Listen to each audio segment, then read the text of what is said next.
Bueno, es un placer estar acá otra vez. Nosotros tenemos una relación con Wilborada, primero como cliente, también como moderador. He moderado varias conversaciones acá con distintos autores. Lo último fue la Feria del Libro. Pero sobre todo siempre me gusta hablar un poco del espacio porque es un espacio muy cálido, es un espacio importante en la ciudad, es una de las librerías más hermosas de esta ciudad y de este país. Y los proyectos que se dedican a la literatura, que se dedican a los escritores y las escritoras, pues realmente son pocos en Colombia, y eso siempre hay que agradecerlo, ¿no? Entonces, para los autores, para las personas que nos dedicamos a esto, pues realmente es muy valioso. Yo quiero leer la presentación que hace JJ Correa de su personalidad, de su pequeña biografía que pone aquí, y luego yo quiero hacer la suya que yo interpreto, ¿no? Entonces, él dice, es abogado, con maestría en Derecho Internacional en la Universidad de Cambridge, en el Reino Unido. Es un líder reconocido en su campo por las publicaciones internacionales. Un académico, lector infatigable, navegante, buzo de salvamento, caminador de montañas, explorador de ríos, estudioso de idiomas y costumbres, pero sobre todo aprendiz de hacedor de sueños.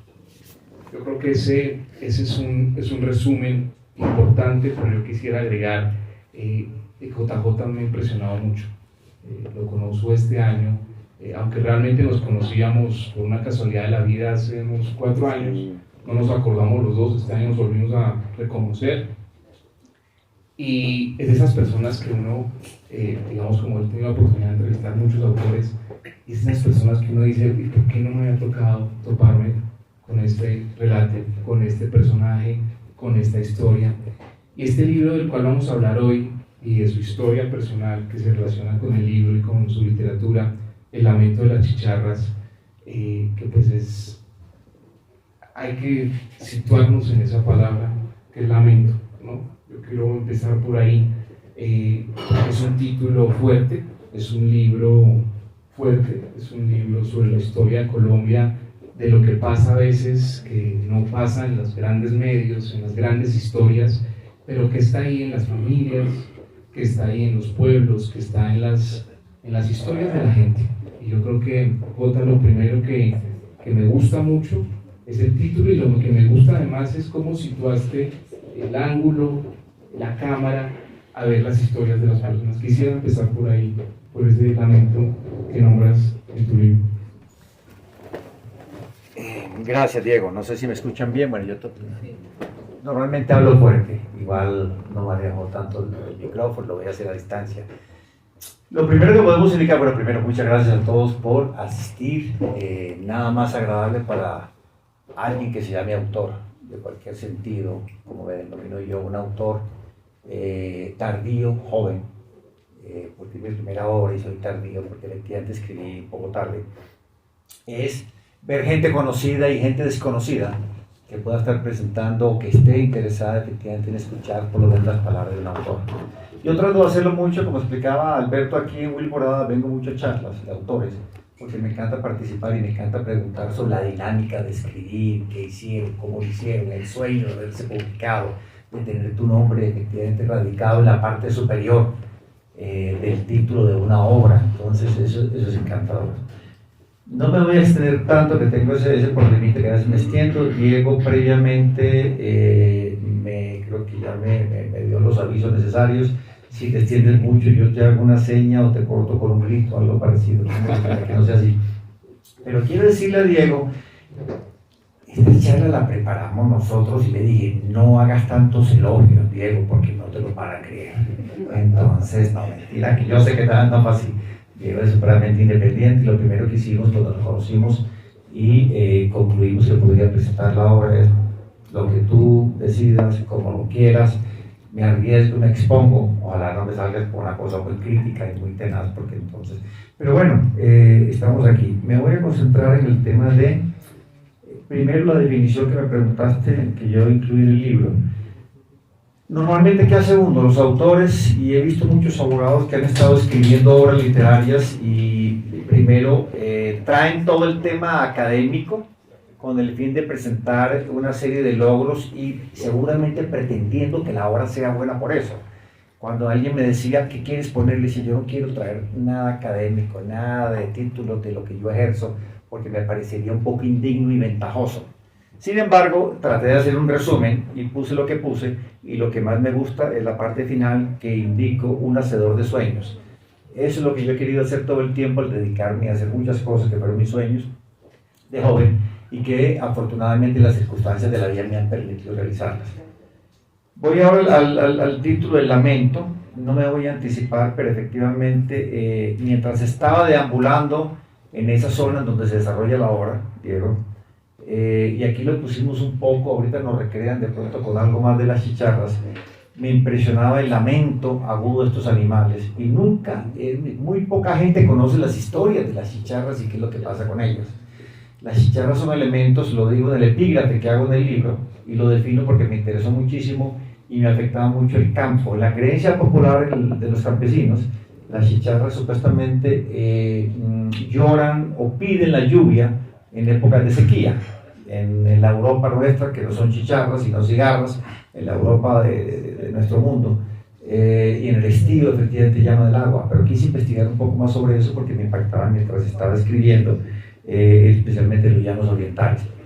Y me encontraba con que tiene una historia tan particular, tan triste, que su canto no pude denominarlo yo, sino el lamento de las chicharras. Y de ahí nació, como todo título de la obra, un poco caprichoso, esa idea del lamento. Gracias, chicharras. A mí me encanta hacer algo en las presentaciones del libro, y es que la gente pueda escuchar un poco el tono del autor. A mí escogí un pedazo, algunos cortes, y si estás dispuesto a leer, me gustaría que leyeras. Yo te indico.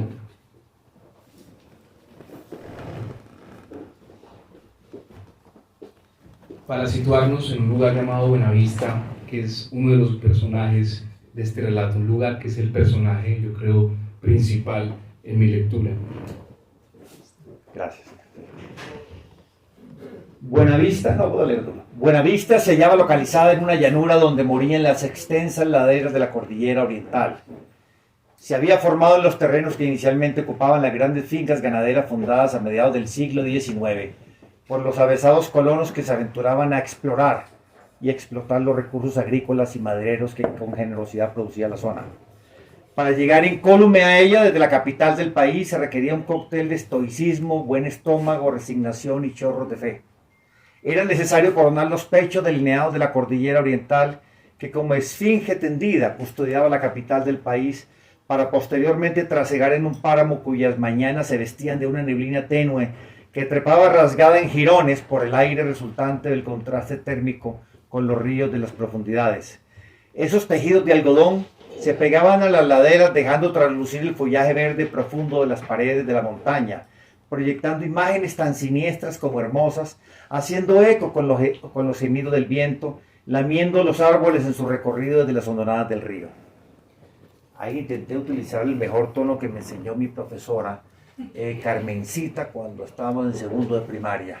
No sé si todavía lo conservo, pero trato de hacerlo. La voz le debe haber cambiado desde segundo de primaria, pero situémonos ahí, porque es un lugar que en la literatura colombiana, claro que todos recordarán la vorágine, la importancia que tuvo para nosotros, no solo en la literatura, sino en nuestra historia nacional.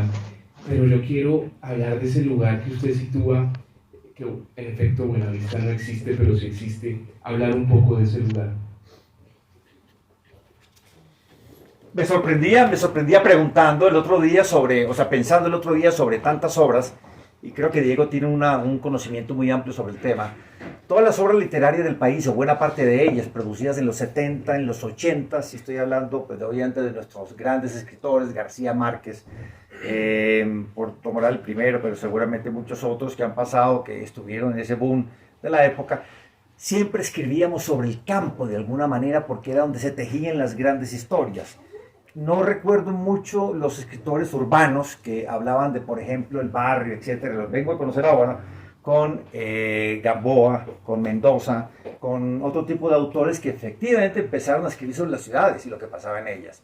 Todos íbamos un poco a la hojarasca y a escribir muchísimas novelas que tenían que ver con la violencia. Bien, Yo no quería hacer eso en particular, escribir sobre violencia, ni mucho menos, resultó efectivamente que era así, pero el sitio escogido fue un sitio que me llenó muchísimo por lo que yo más adelante determino descripción de paisajes, amaneceres, atardeceres, y porque efectivamente parte de la historia se produjo o se creó, se generó en algo que les confieso, no lo dice la obra, se llama Los Llanos Orientales. Y yo empecé yendo allá hace 10 o 15 años y fue cuando conocí parte de historias que podían ser reales, que finalmente como uno escritor que es un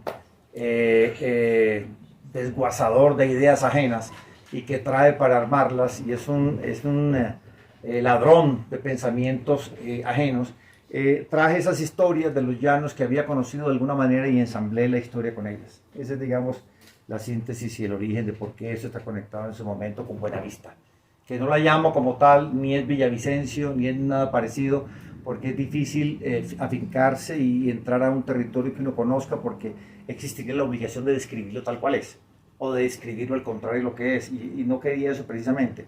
Y eso son, digamos, técnicas o miedos del mismo escritor.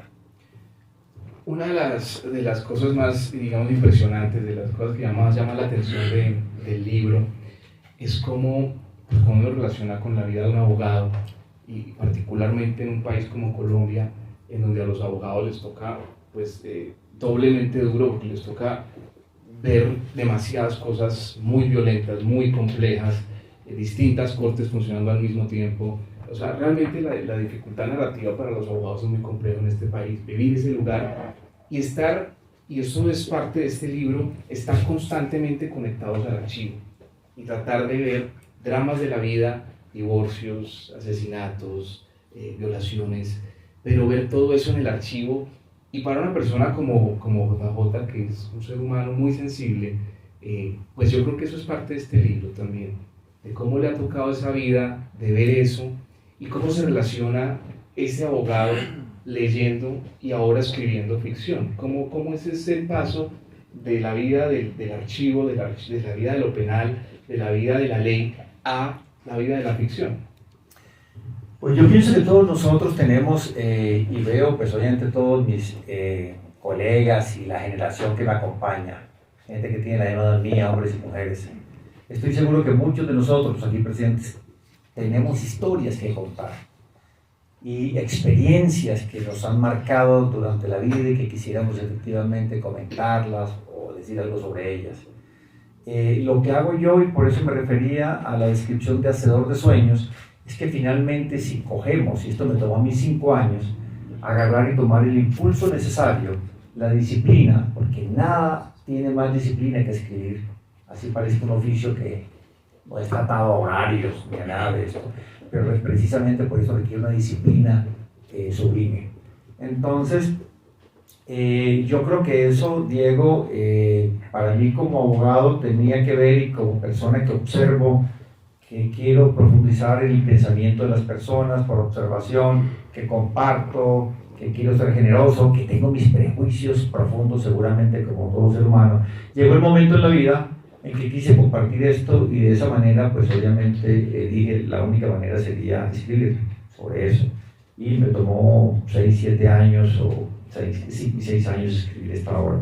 Pero el objetivo era compartir esas historias, meterme en el mundo del narrador y saber si efectivamente se podían transmitir o no transmitir a un público, que es finalmente, digamos, el objetivo de uno como escritor. Pero tuve la fuerza de hacerlo. ¿Y por qué no escogió, digamos, teniendo una vida académica constante, por qué no escogió un texto mucho más, digamos, una monografía, algo mucho más académico? ¿Por qué escogió la ficción? No, ya lo académico lo habíamos realizado. Tengo colegas que me conocen y saben que efectivamente nos dedicamos a buena parte del tema académico, que de pronto pues obviamente se vuelve aburridor cuando uno quiere dar el salto a la ficción. Es hermosísimo poder amalgamar y poder inclusive calmar y sepultar el deseo imperioso para un académico, como le he sido yo siempre, de ser correcto, veraz, plasmar solamente los verdaderos pensamientos y no recurrir a imaginaciones de otro orden. Entonces, para mí tenía que separarme necesariamente de la academia, por decirlo así, para entrar al mundo de la ficción y poder plasmar cosas que fueran no sé, opuestas entre sí, pueden plasmar cuestiones ridículas, que de otra forma en los escritos académicos no habría forma de hacerlo. Entonces, esa fue, digamos, la idea de plasmar y escribir una obra para poder manifestar. He podido con muchos de ustedes ser narrador de cuentos, y estoy seguro que lo saben porque siempre me encuentro con gente que tiene muchas ideas, ser cineastas, por ejemplo, plasmar en los audiovisuales las ideas que puedan tener. A mí se me ocurrió que tenía que ser escribiendo. Ahora, obviamente hay una inclinación natural que se tiene de por vida sobre el tema. No se tiene que darle pereza, o no hay que darle pereza del escribir, lo has intentado muchas veces, tenemos cosas guardadas que nunca publicamos, pero ahí vuelve nuevamente, Diego, el tema de hacedor de sueños. Hay que realizarlo finalmente, bien, mal, regular, pero no podemos contarle a las generaciones futuras, a nuestros hijos o nietos, que una vez íbamos a intentarlo y nunca lo realizamos teniendo buenas ideas. A lo largo de tu vida te ha tocado encontrarte con personas muy diversas y representar. Yo pues he tenido conversaciones con JJ y eso uno no se cansa de hablar de la cantidad de anécdotas, de historias que surgen y de todas estas personas. Ya leyéndolo y contrastando a eso, uno se asombra que estas personas no existan, porque los guiones, los textos, las conversaciones, lo que comparten, realmente me asombra que estas personas que se cuentan acá no existen.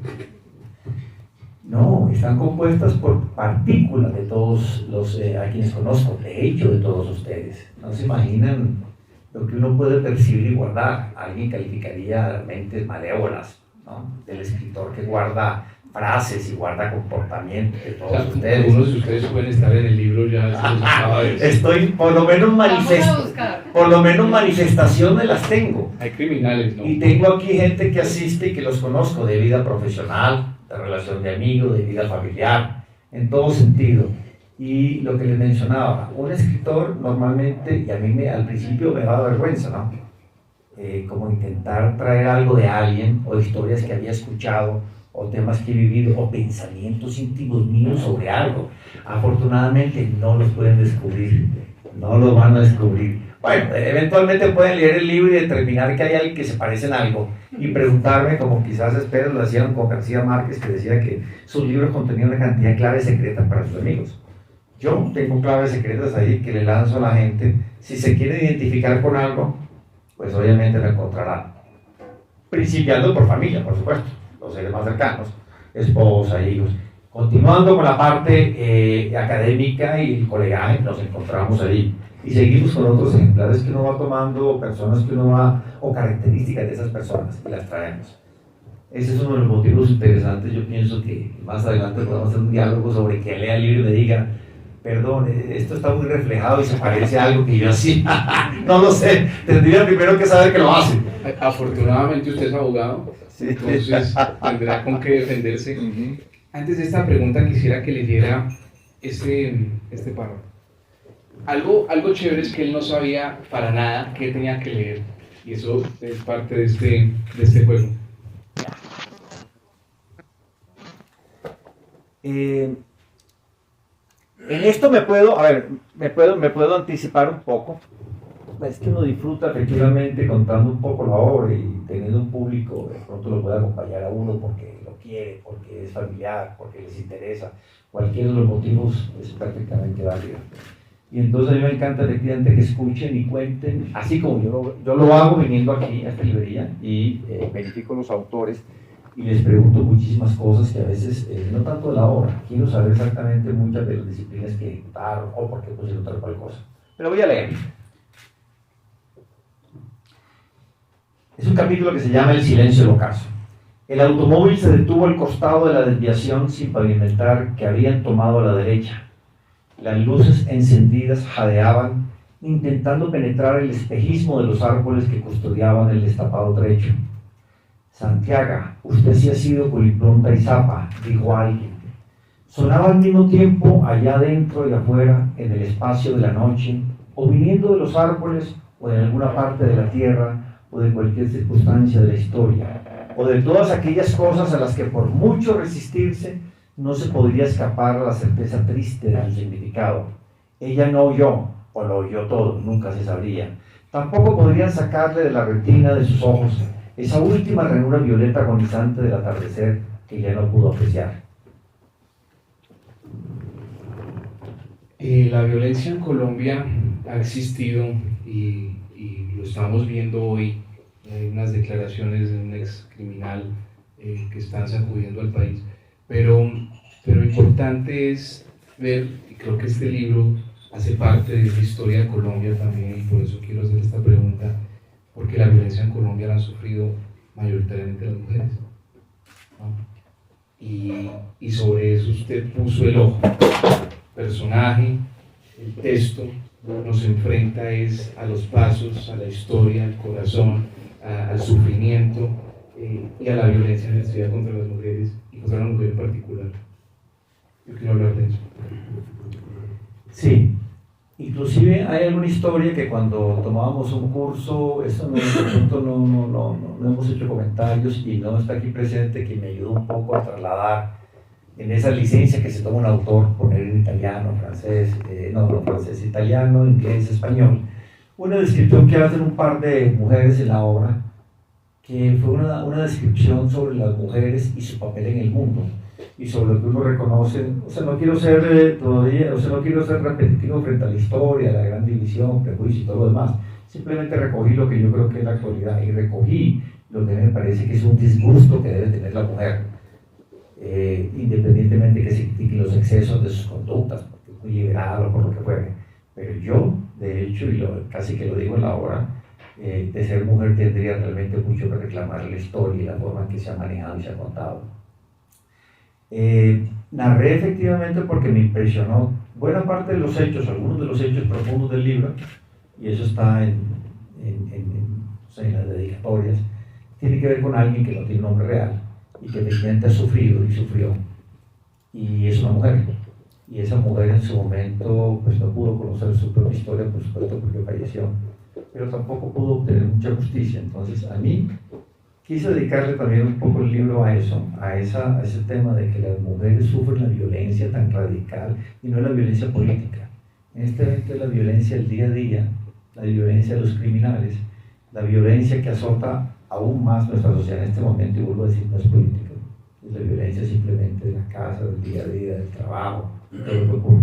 Pero efectivamente sí, Diego, va dedicado un poco a la mujer en todo, porque se sufre permanentemente por eso, y ella sufre muchísimo más, creo yo, sin pretender obviamente establecer un código machista que de pronto va por dentro seguramente, pero me parece que han sufrido mucho y están sufriendo mucho más en la actualidad por todo lo que está ocurriendo.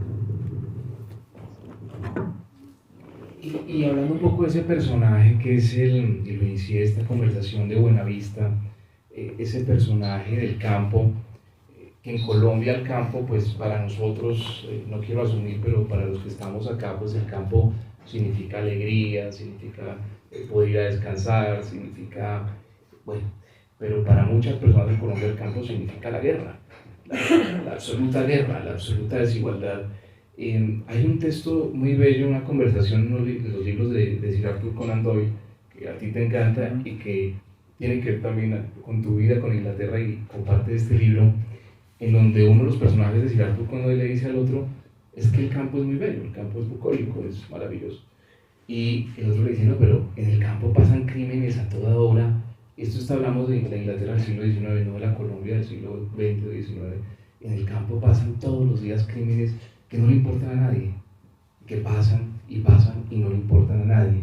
Y yo quiero hablar de ese personaje del campo y de la ciudad que se contrastan tanto en este libro. Hay dos escenas que ahorita quizás las podemos leer, muy bellas, sobre cómo se contrasta ese personaje del campo. ¿Cómo es el personaje del campo que tú retratas? ¿Cómo es ese campo que usted retrata?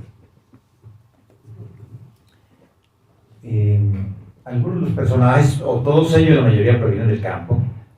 Hay uno que podría tener un rol principalísimo, digamos que puede ejercer el papel de malo, y ese personaje viene del campo, pero se ha preparado terriblemente. Y quise poner en una frase, cuando hablábamos de que él vino a la ciudad, a cualquier ciudad que tuviera en ese momento, lo que era su ciudad principal, llámese Villavicencio o Buenavista, y se prepara y estudia contabilidad, pero encuentra que ese mecanismo de estudiar, que para todos podría significar progresar, obtener un sitio en la sociedad, ser reconocido. En este caso particular, ese personaje se dio cuenta en la mitad del camino que podría obtener un beneficio tremendísimo utilizando ese conocimiento de unas maneras, digamos, ilegales, antiéticas, y no tiene ninguna importancia. Lo hizo así y lo continúa haciendo, y a pesar de todo lo horrible que nos pudiera parecer, yo entiendo que esa política de ese personaje y otras más que se retratan en la obra,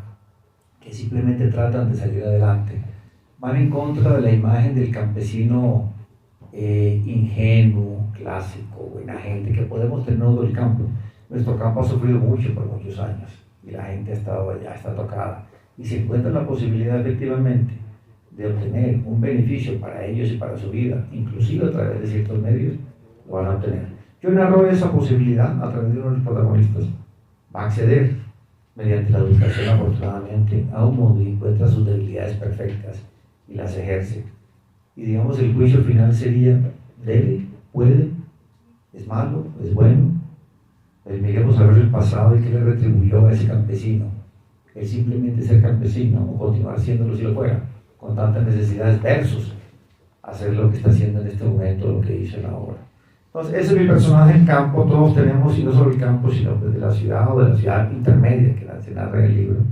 Todos tenemos deficiencia finalmente, somos una composición efectiva de seres buenos, seres malos.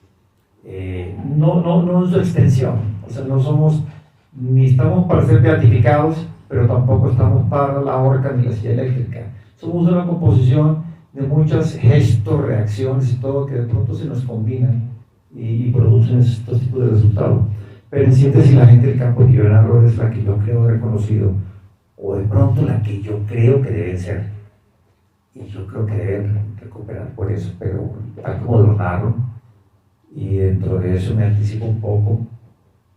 También hay alguien enfermo que trata de prepararse, y es otro de los personajes centrales, y sufre de unas depresiones que no se manejan muy bien en el campo, no se conoce muy bien, y sobre eso efectivamente se vuelve un ser señalado, estigmatizado absolutamente, y sobre él recae una culpa tremenda porque tiene un comportamiento que, para las voces de pronto claras del campo y los comportamientos muy clasificados, eso es ser enfermísimo, loco, medio del infierno, lo que tú quisieras. Eso le pasa a otros de los personajes, y esos son personajes del campo. Me permite eso que dices, hablar un poco sobre ese sujeto moral que lee, ¿no? Y que escribe. Muchas veces algunos autores o autoras prefieren construir un sujeto que narra las cosas desde un lugar que no podría narrarlo si no es a través de la ficción. Ponerse en los zapatos de un asesino, ponerse en los zapatos de la maldad, digamos, si tal cosa como la maldad existiera, ponerse en los zapatos de situaciones, ponerse en los zapatos de una mujer, por ejemplo, que usted lo hace muchísimo en el libro, de ponerse en los zapatos y narrar en primera persona, pero siendo mujer. Y eso es muy interesante, pero yo quiero hablar sobre el sujeto moral, un poco como, porque claramente como abogado usted le ha tocado ver los lados más oscuros de mucha gente, los lados más complejos de muchas historias, muchas contradicciones, llevándolo a la sociedad colombiana y a lo que nos ha pasado. Y estos personajes de este libro me encantan porque es de los libros que yo he encontrado últimamente que reflejan mucho cómo somos de verdad los colombianos, o cómo se imagina un autor que son los colombianos. Yo soy periodista, sino cómo realmente son las personas. ¿Cómo son? ¿Cómo ha sido esa lectura suya que se refleja aquí naturalmente? Como siempre, la intención que uno tiene originalmente, por ejemplo, es plasmar, y lo digo yo, que por mi edad y por mi formación, siempre fui lector de los clásicos rusos particularmente, entonces siempre hablábamos de las grandes épicas, al igual que leíamos la Ilíada y la Odisea, y queríamos efectivamente las luchas o las luchas revolucionarias, o en fin, siempre había un ser victorioso, o de pronto un héroe que contenía lo mejor del mundo. Y al empezar a escribir esto me di cuenta, y fue una transformación, digo yo, para mí internamente, el pensar y el conocer que todos los personajes, lo que expresé anteriormente, son una simbiosis, como somos nosotros efectivamente. De pronto prima mucho más la bondad, si podemos llamarla así, la ética, la corrección en muchas cosas, pero finalmente nos sorprendemos, y yo me sorprendí escribiendo muchas cosas y diciendo, ay Dios, yo creo que compagino con este personaje haciendo lo que está haciendo por alguna razón. Obviamente me recriminaba inicialmente. Cuando uno está empezando a escribir, uno se imagina que la gente va a leer la obra y va a decir, ese tipo es un bandido, ese escritor definitivamente. Mire lo que está narrando ahí. Y parece que además lo está patrocinando de alguna manera. No sabemos cómo interpretar esa risa. Pero sí, Diego, no, yo definitivamente he partido de la base en todo esto y aprecio mucho a la gente que es firme en uno o en otro sentido, pero creo, repito, somos una composición de todo ese tipo de características que nos hacen bondadosos, nos hacen crueles en muchas ocasiones sin querer serlo, nos hacen seres de pronto líricos, dedicados a la religión, etcétera, así como nos llevan de pronto a expresiones sexuales profundas que podrían avergonzarnos. Tenemos una combinación perfecta de todo eso, y no solo en el campo, sino en la ciudad. Y digamos que los personajes de la obra nunca pudieron ser completamente en un sentido o en otro. Hay infidelidad, inclusive para quien fallece, y podríamos decir que es culpable por eso. ¿Listo? Y hay obviamente el tema de ética que te comentaba entre personajes, y hay los policías que pueden ser corruptos, pero finalmente tienen sus apegos emocionales a algo y lo mantienen. Hay las chicas efectivamente que experimentan de pronto con una conducta sexual X o Y. Y así tenemos una descripción variada de lo que creo yo es la geografía humana en todas sus expresiones, nosotros.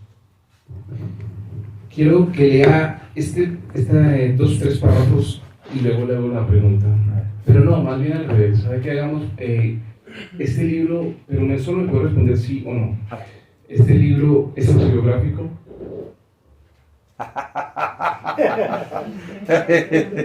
Esa es una pregunta tramposa de los entrevistadores, ¿no? Tengo todo el derecho a ser al menos tramposo. No, a ver, tendríamos que definir qué es eso. Yo creo que contiene mucho, para ser autobiográfico, contiene mucho lo que es el autor, pero no. Contiene mucho lo que es el autor, pero yo me atrevería a decir que no es autobiográfico, refleja muchos pensamientos, no lo es autobiográfico. Si fuera eso, podría ser de pronto mucho más especulativo, mucho más escandaloso, mentiras tampoco. No lo es. ¿Es verdad que usted fue a la Universidad de Cambridge? Sí. ¿Puede leer esta parte? Ah, sí, muy bien. Uno plasma lo que conoce, por supuesto, habla de eso. Dice, dedicó días enteros a recorrer la National Portrait Gallery, el British Museum, la Tate Gallery, y cuantas exposiciones encontrara.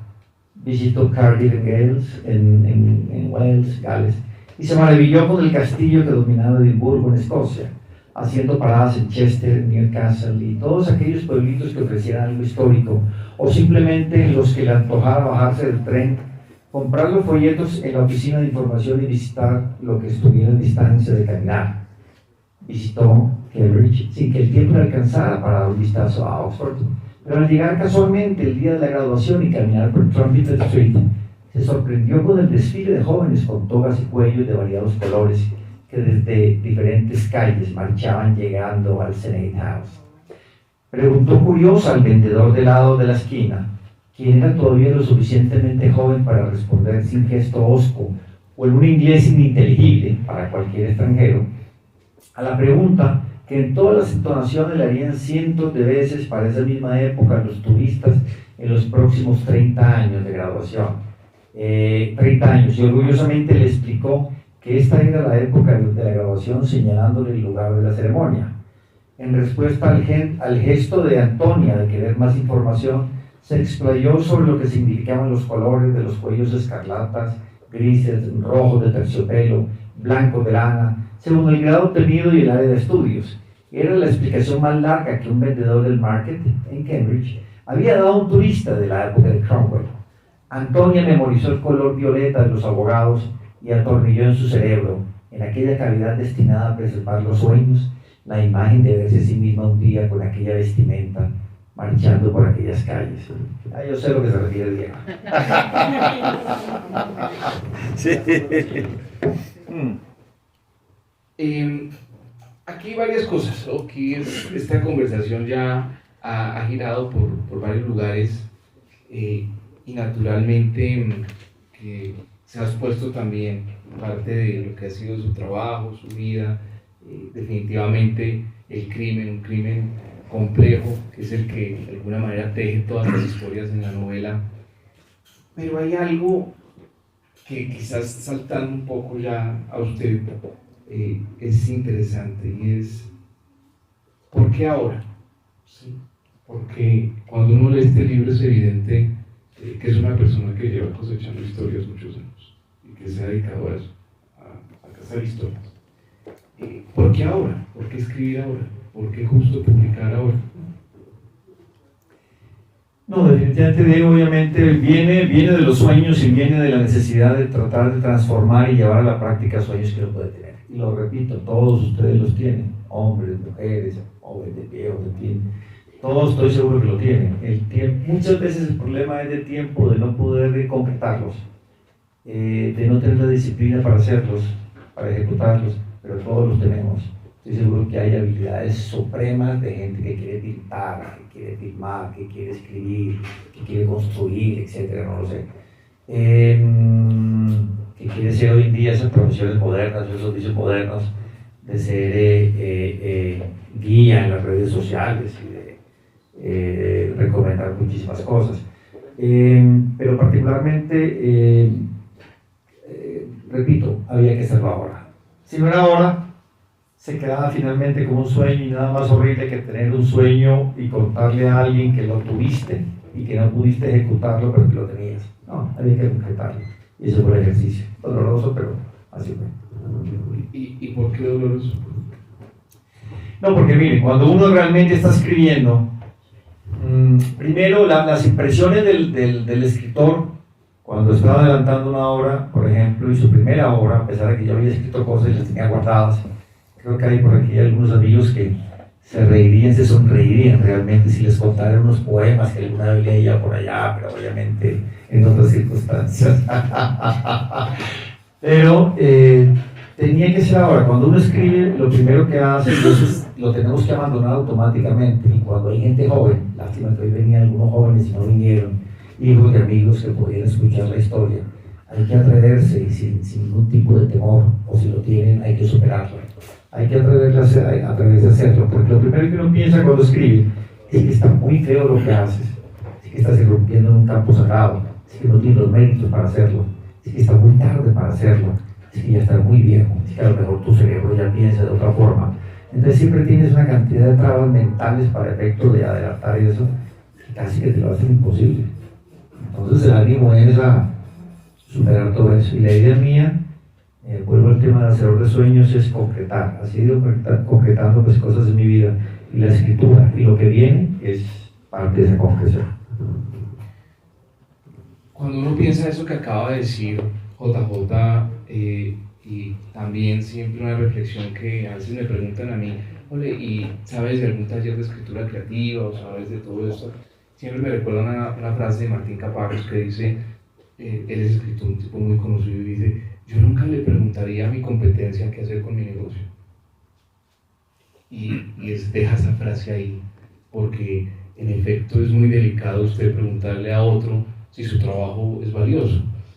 Todos sabemos la historia icónica de García Márquez y 100 años de soledad, que varios editoriales se la rechazaron diciéndole: hombre, dedíquese a otra cosa, y hoy pues es el libro más vendido en español después de El Quijote de la Mancha. Y justo después de eso, de reafirmar ese valor propio, ese criterio propio, solo quisiera, y esta vez lo voy a leer yo, quisiera leer 2 párrafos para hablar un poco de la calidad literaria y un poco de lo que este libro puede hacer por el lector, ¿no? Dice Antonia en el frío de la capital.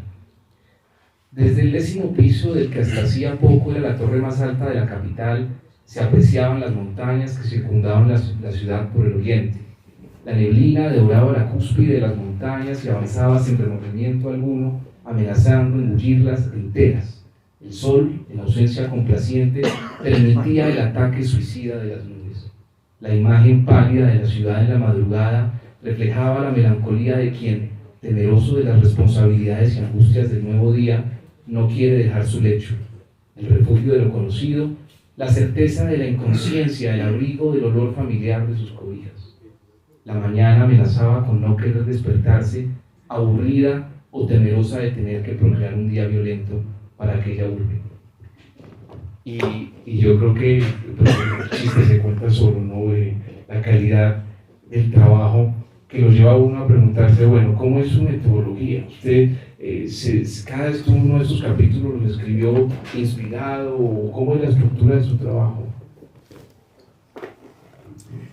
Yo diría, como vuelvo y repito, como escritor un poco tardío, joven, tardío, que hay que aprender muchísimo de esa, digamos, la técnica para escribir. Repito que para mí, en mis circunstancias particulares, significaba escribir, guardar, borrar, volver a leer, lamentarme de haber escrito esa cosa que no tenía sentido, que no tenía unión con nada, volver nuevamente a reescribirlo y sentirse uno, digamos, desesperado porque no estaba transmitiendo un mensaje agradable o cuál era la finalidad de esa descripción, si uno no la veía encajada en algo. Mi metodología consistía efectivamente, yo escribo una sentada, de otra forma no podría hacerlo. El tiempo que escribí esta novela fueron 5 años y tenía por lo menos una disciplina que era interesante, o sea, me la autoimpuse, que es aprovechando el pico y placa 3 días a la semana, 4 días a la semana, incluyendo un sábado, me perdía o me refugiaba en sitios particulares a partir de las 3 de la tarde hasta las 7 de la noche. Esos días efectivamente que eran de restricción, aprovechaba y llegaba antes a algún sitio, me sentaba y ahí me guardaba. En las primeras etapas, obviamente, la familia, en particular mi esposa, pero que de alguna forma, no sé, miraba como toda intranquila, ¿qué hacía yo? Y yo no quería revelarlo porque no me interesaba contarle, no, mira, es que yo estoy escribiendo, eso lo dieron a uno y no entienden a lo que está haciendo. Y no podría uno presentarse como si fuera el gran escritor y tal, buscando la inspiración en otro lado, no, yo no quería revelar eso. Entonces esa disciplina se la impone a uno y son los momentos en que uno se dedica efectivamente a escribir, y eso es parte de la disciplina, tomar el tiempo necesario a pesar de las circunstancias. Aquí tengo amigos que me conocen y además que manejo muchas cosas jurídicas con ellos y estoy pecando en contarles esta verdad, porque podría encontrarme los después me dirían, pero óigame, mi querido doctor Correa o sea que usted realmente se perdía muchísimo tiempo, estaba descuidando nuestras actividades. Bueno, me tendrán que mirar a ver si las descuidó o no. La metodología es esa, Diego. Siempre miraba uno, por ejemplo, escritores en el pasado, los ídolos de García Márquez, por ejemplo, y otro grupo de Barranquilla, que hablaban de que el mejor sitio para escribir podía ser realmente una casa de Lenosín, porque de noche había rumba, se conocía mucho y el día siguiente en la mañana era todo pacífico y tranquilo y era el mejor momento para escribir. Hay muchas historias de escritores que hacen eso.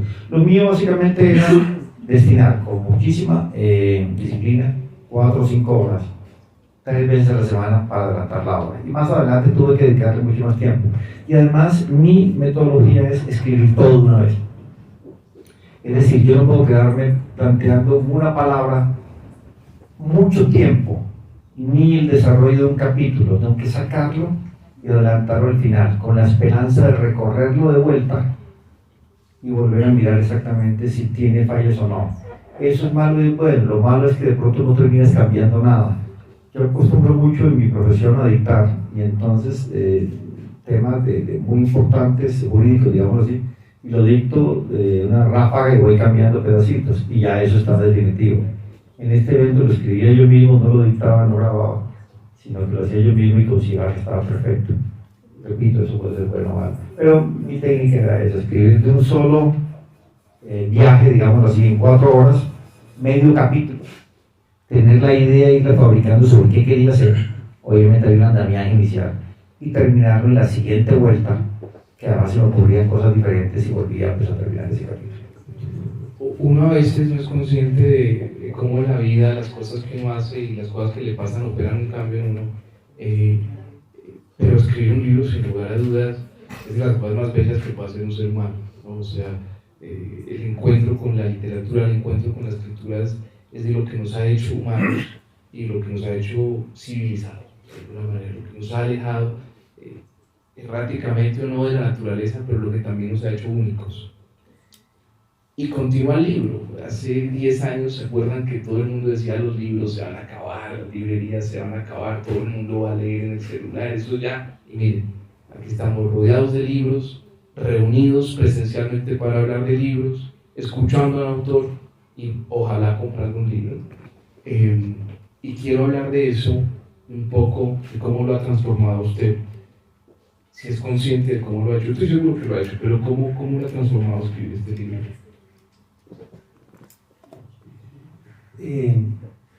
Para decirte francamente, no lo he ponderado todavía. Es decir, viene a pedazos la idea de que se está escribiendo, viene también un poquitico la amargura de pensar que he podido escribir desde hace muchos años. Me asalta el pensamiento de que efectivamente he debido, porque es una idea vieja, o todos quisimos, yo por lo que es escritor toda la vida, ¿no? Pero siempre obviamente hubo unos imponderables y unos factores que le influyeron, en este caso familia, padre, etc. De decir, no, eso de escritores, esto de dedicarse un poco a la filosofía y tal, no tiene mayor sentido, porque el día de mañana pues prima lo práctico, de la alimentación, de la ganancia, etc., de poder sobrevivir. Siempre tenía esa inquietud, siempre la tuve, pero vuelvo y digo, a veces me lamento por ese tema de no tener más tiempo, porque las ideas fluyen y vienen, o sea, es hermoso poder pensar que uno las puede realizar. Me encantaría tener más tiempo, pero como lo planteé en la dedicatoria de mi libro, cuando hablo de que este es el penúltimo y primer libro, que parece una dicotomía algo distorsionado, efectivamente es porque tengo la fuerza y estoy adelantando y probablemente termine un segundo libro, y creo que eventualmente esa será mi cuota ya definitiva para la literatura. Me estoy mintiendo, creo que ya tengo un tercero, es un libro de cuentos. Pero bueno, por ahí voy. Entonces me sorprendo con eso, Diego. He podido escribir más, me encantaría haber manifestado. Y la medida que más leo, porque es lo que volví a ejercer, la lectura constante, permanente, más allá de lo que uno lee, que lo académico que aleja definitivamente de leer lo que me encantaba en mí, que era la literatura, que me formó durante los primeros, no sé, 10 años, después de que tenía uso de razón, leer continuamente, llenarme de imágenes. Lamento mucho ahora que efectivamente después de mucho tiempo, pero eso me dio, a lo mejor no lo he podido hacer en ese momento, lo dice ahora, lo acepto como una condición de vida, pero lamento el no poder dedicar más tiempo, el no sacarle más tiempo y no producir más. Pero agradezco de por lo menos haber tenido la posibilidad de escribir una obra y estar planteando y hablando de que quizás sean todos. Hay una escena en que Antonia, y usted me corrige si se acuerdan, Antonia en el libro, un personaje maravilloso, pues se tiene que ir a la Universidad del Reino Unido, y hay una pelea ahí, el papá de Antonia es el que no está tan feliz de que ella se vaya, y dice, no, es que tiene que ganarse su propio lugar y sus recursos, y al final se va Antonia, pero es por la mamá juega un papel ahí trascendental en la historia de él. Voy a repetir algo, y es que vuelven las mujeres y vuelve la mujer a ser un elemento tremendamente importante en esta novela, y el rol de las mujeres, a veces en determinar la verdadera historia, que es la que nos sucede al final, en su vida. ¿Cómo sucede eso? Clarísimo, la influencia de la madre. Todo esto se alimenta por experiencias personales y las que uno ve en familia y todo lo demás, claro que sí. En particular, por ejemplo, recuerdo mucho, yo soy de Barranquilla, nací en Barranquilla y estudio bachillerato en Barranquilla en esa época. Y cuando yo quiero irme a Bogotá a estudiar en la universidad, obviamente creo que el padre primero no coopera mucho, ¿no? Simplemente piensa que esas son realmente ideas, que uno no va a estudiar, sino que va a hacer muchas otras cosas diferentes y a gastar el dinero, ¿no? Y es la madre la que tiene la fuerza, por lo menos así fue mi caso, y debo confesar que esa parte podría entenderse como autobiográfica, la que efectivamente de hablar, de imponerse, de decir, de convencer, porque además no admite, o sea, es difícil poner un argumento contrario, la que de pronto plasma la idea de que efectivamente sí hay que salir fuera del entorno, hay que irse a otra parte, hay que desprenderse. Y es increíble que sean en muchos hogares las madres lo que lo hacen, porque en teoría son las que más sufren por la pérdida del hijo, la falta de relación con él, la ira de ese hijo, de esa hija, lo que fuere. Pero tienen la conciencia perfectamente clara de que las mejores oportunidades para esas hijos o hijas se presentan definitivamente siguiendo sus sueños. Entonces, en mi caso particular debería confesar que sí, eso sí creo que fue un tema que ya alcancé a vivir en ese sentido, sí. Hay un personaje, y esto es muy diciente de Colombia, ¿no? Hay un abogado colombiano que escribió una novela, el chiste sería la novela seguramente sobre la impunidad, y es cierto, es una novela donde la impunidad es un personaje tremendamente importante, es un personaje que está ahí de principio a fin, y esta metáfora del lamento de las chicharras, volviendo al título, las chicharras son, bueno, a ti te gusta, pero las chicharras son complicadas. Escribir con las chicharras al lado es difícil. Hacer cualquier trabajo de concentración con las chicharras es complejo. Cuando uno ha tenido la delicia de disfrutar las chicharras son cosas bravas. Las chicharras no te dejan olvidar que están ahí, ¿no? Y así es un poco la violencia y el crimen aquí en Colombia. Todos nos acostumbramos. Y pasa de todo. O sea, lo que estamos viendo en las declaraciones de Mancuso, perdón que diga eso, pero me tiene realmente conmovido lo que está diciendo Mancuso y le está poniendo nombre y apellido a una cantidad de cosas atroces en nuestro conflicto. Y nos acostumbramos, y eso pasaba y sigue pasando. Hoy hay regiones de Colombia absolutamente controladas, a las que pues por mi trabajo no literario voy, pero realmente nos acostumbramos. Y parece eso a lo que invita también este libro, y yo creo que porque quiero que las personas que están acá puedan preguntarle, esa es mi última pregunta, antes de pedirle que lea algo final, la impunidad, y eso que usted quiere señalar, ese lamento de las chicharras que no cesa en este país. Sí, yo pienso que lo que llamarían uno de mis profesores en temas literarios, la premisa dramática, que uno intenta preparar en el libro, efectivamente, es la historia y la impunidad. Y no hablemos de la impunidad, vuelvo y digo, no es un tema de violencia política, ni nuestra violencia de los años 40, 50, 60, etc., sino la del día a día. La de tantos parientes que tiene la gente que de pronto fallece porque los atropelló un carro, porque le pasó algo, y efectivamente hay una justicia que irrumpe, hace algo, y lo peor después de que actuó esa justicia, y yo lo he visto como abogado, es pensar que a pesar de que hubo justicia en el término de que se instituyó el estamento judicial para investigar, al final el resultado fue totalmente injusto, es decir, nunca se condenó a la gente. Eso me parece gravísimo y ese es el caso que se creó con este libro y que realmente me inspiró muchísimo. Pero yo me atrevería a plantear como una de las conclusiones de esto, de la impunidad y la oscuridad, es que, y cada vez desafortunadamente voy llegando a eso, en Colombia, en nuestro país, en nuestras circunstancias, y de pronto en otras partes del mundo también, el crimen paga. Esa es mi conclusión definitivamente. Y el crimen paga, y el criminal, el buen delincuente, el buen criminal, y cuando digo bueno no es porque sea bueno, sino porque sabe hacer su crimen o cometer su delincuencia, tiene un abanico perfectamente de posibilidades y alternativas de beneficiarse con lo que está haciendo sin ser reprimido y tener castigos supremos. Nunca son realmente importantes. Y eso es desdichado, y ese mensaje es terrible para la juventud, es terrible para los hijos, es terrible para nuestra sociedad. Cuando uno dice que el crimen paga y que efectivamente llámense guerrillas, llámense delincuentes, y te lo digo, y yo lo planteo y lo he discutido, digamos, con gente que está mucho en política o que estaba en la izquierda, y yo le decía, pero ¿cuál es el tema de irse de pronto a batirse a tiros y sufriendo riesgos cuando realmente hoy en día, si ustedes se enquistan en muchas poblaciones de provincia en Colombia, que adquiere todos los contratos que hacen ese tipo de las gobernaciones, las alcaldías, ustedes no tienen que disparar un solo tiro, no tienen ningún tipo de riesgo, puede enriquecerse muy fácilmente sin tener que exponerse demasiado. Lo peor que le pueda pasar es que le hice una investigación, y siempre es un tema político, por tanto se lo podrá manejar.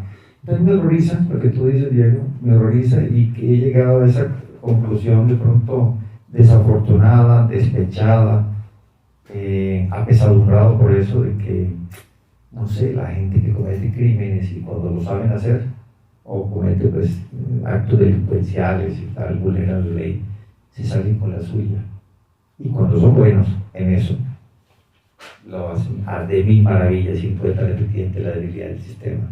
Ese es mi Mi conclusión. Quisiera que leyeras estos 3 párrafos. Muy bien. El funcionario terminaba perezosamente la lectura del informe de la policía forense, algunas de sus líneas repisadas por la posible inexperiencia del escribiente en el manejo de la máquina eléctrica. 2 puntos. Asiento derecho del vehículo, cabeza caída sobre hombro izquierdo, sexo femenino de entre 35 y 40 años de edad, presenta 3 orificios de entrada por el espacio occipital derecho, 3 hematomas circulares, 2 orificios de salida del frontal. Vestimenta, zapato derecho faltante.